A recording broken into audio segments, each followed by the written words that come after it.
নমস্কার, আমি জ্যোতিষতন্ত্র পি কুমার বলছি মন্ত্রের যন্ত্র থেকে।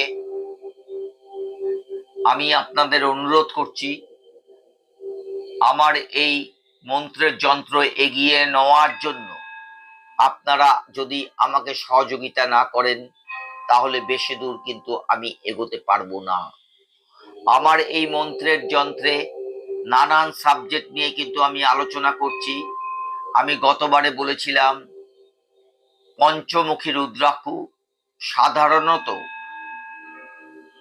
মানুষ একটাই পড়ে,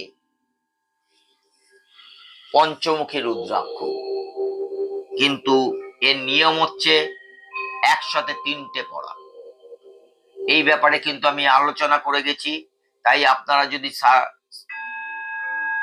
লাইক না করেন, আপনারা যদি শেয়ার না করেন, তাহলে অনেক মানুষই জানতে পারবে না এই মন্ত্রের যন্ত্রের উদ্দেশ্য।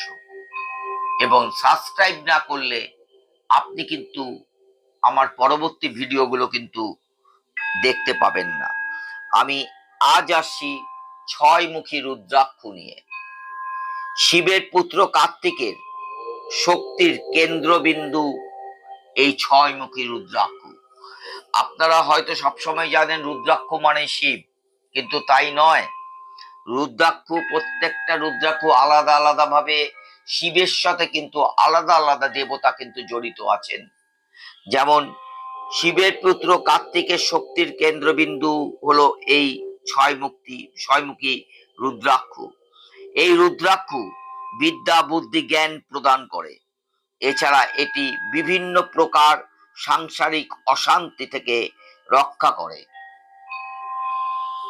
এই রুদ্রাক্ষ ছয়মুখী।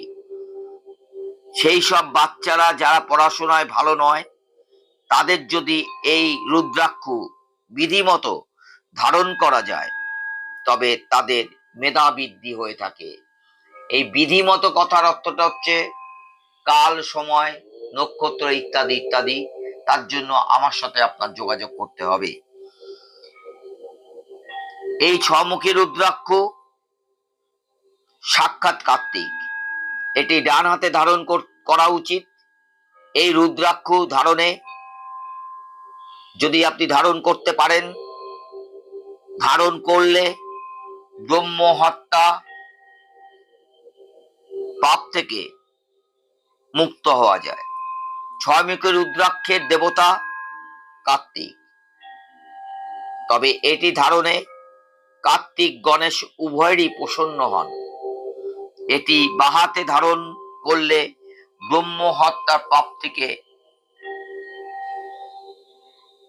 অনেক রেহাই পাওয়া যায়। এই রুদ্রাক্ষ সর্বদা ডান হাতে ধারণ করতে হয়। এটি ধারণে সব ধরনের সাপ থেকে মুক্ত হওয়া যায়। দেখুন, একবার বাম হাত বললাম, একবার ডান হাত বললাম। ব্যাপারটা আপনারা পুরো ভিডিওটা দেখে বুঝে নিন।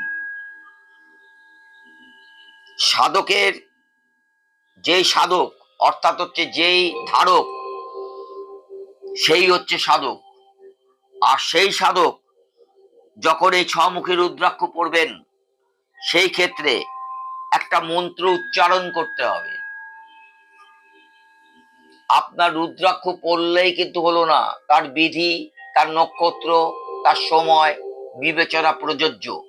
এবং এই মন্ত্র 100% আপনাকে উচ্চারণ করতে হবে এবং 108 বার আপনার ইষ্ট দেবতার সামনে বসে এই রুদ্রাক্ষ পড়বেন এবং এই মন্ত্র উচ্চারণ করবেন।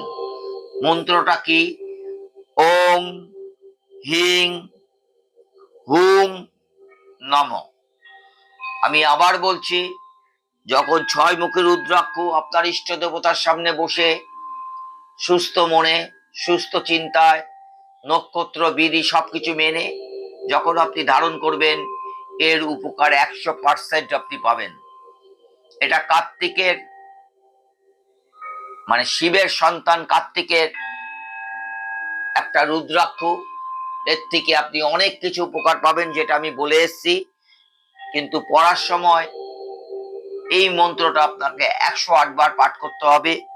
সেটা হচ্ছে ওং হিং হুম নমঃ। দয়া করে সাবস্ক্রাইব, শেয়ার এবং লাইক করবেন, তাতে মন্ত্রের যন্ত্র আমি কিন্তু এগিয়ে নিয়ে যেতে পারব। নমস্কার।